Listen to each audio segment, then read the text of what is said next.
with no notes, with an open heart and open ears, because I knew he would be very disappointed that the motion to proceed failed, that he would have strong feelings about that because of his earnest desire to do police reform.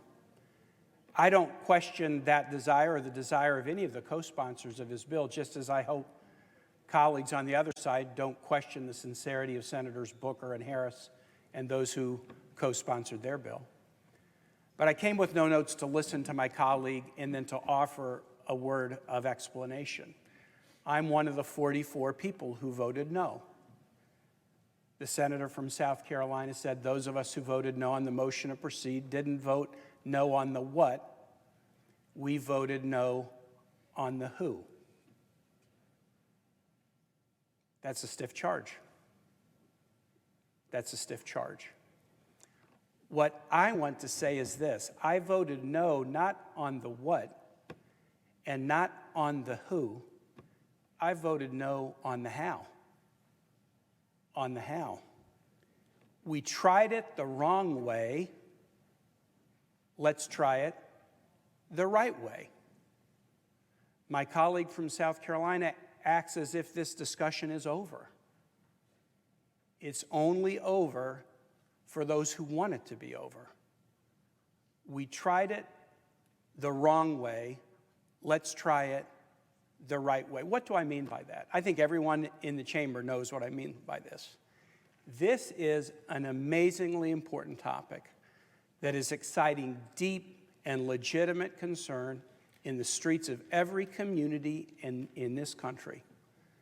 There are two good faith bills that have been introduced dealing with police reform. I see virtues in both. I favor the Democratic bill, but that does not mean that I don't see virtues in the Scott bill. I've only been in the Senate 7 years.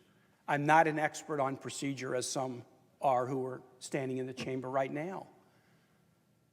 But my service tells me there is a clear path to a bipartisan police reform bill that will do a good job and will speak to an America that wants to see leadership that's bipartisan.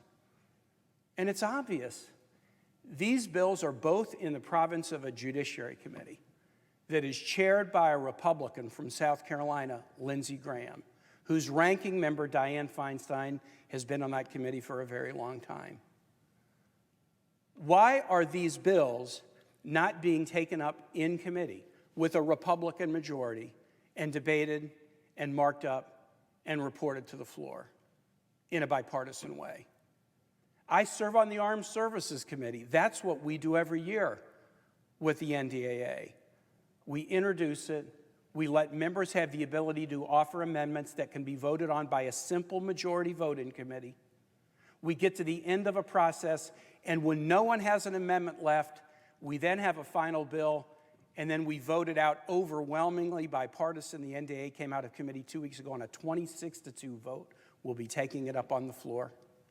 I'm on the HELP committee. I have a wonderful chair and ranking in Senators Alexander and Senators Murray, and we tackle tough issues with a committee that has some big personalities on it. And I've got a couple of them in the room with me now, and some great ideological diversity on that committee.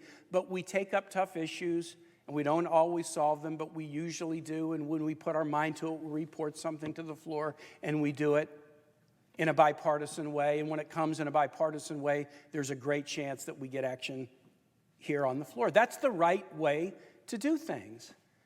It respects the traditions of the body because it is a majority that runs the committee, but it allows those who have devoted themselves to help issues or armed services issues or judiciary issues to offer their thoughts.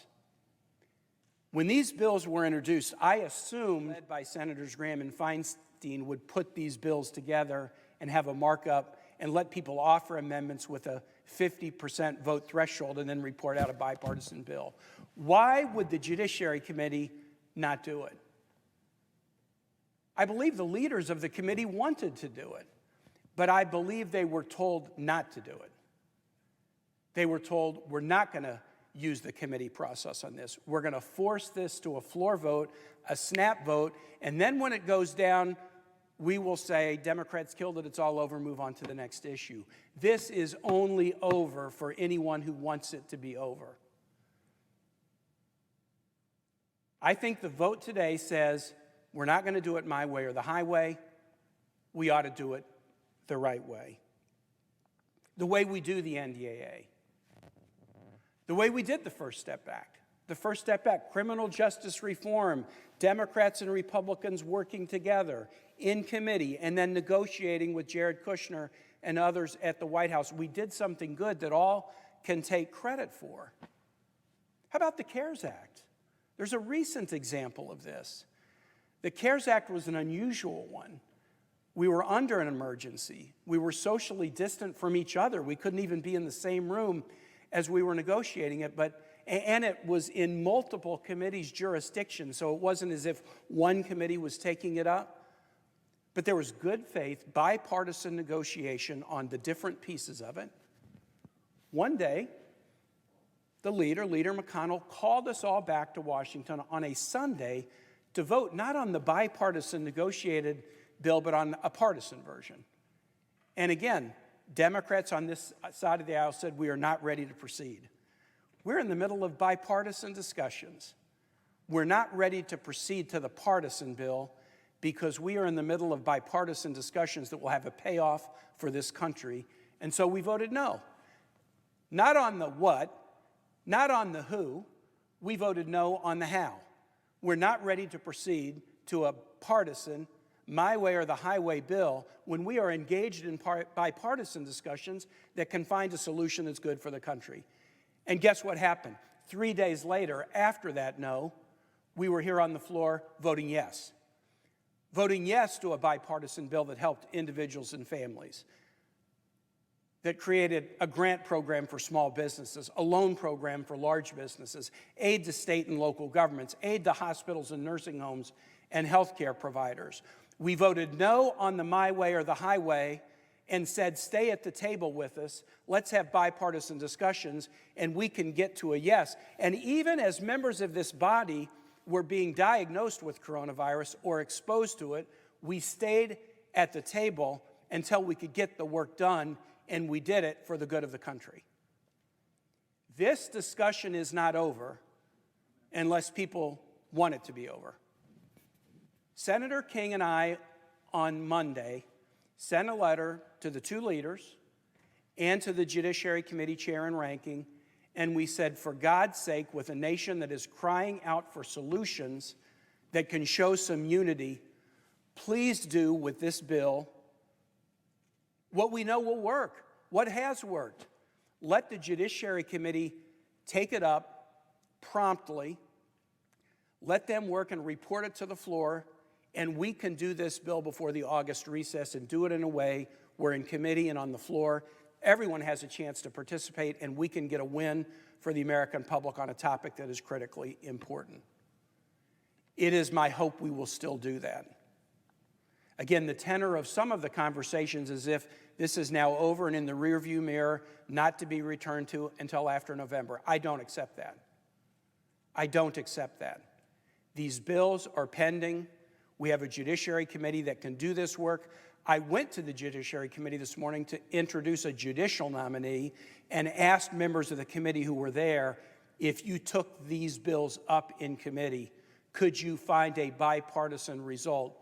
And the answer they gave to me was yes. I didn't vote no for the what. I didn't vote no for the who. I voted no for the how. I know how we can do this bill.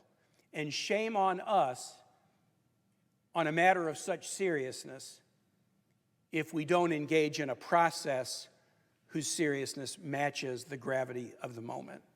And with that, Mr. Chair, I yield the floor. Mr. President. Senator from Nebraska.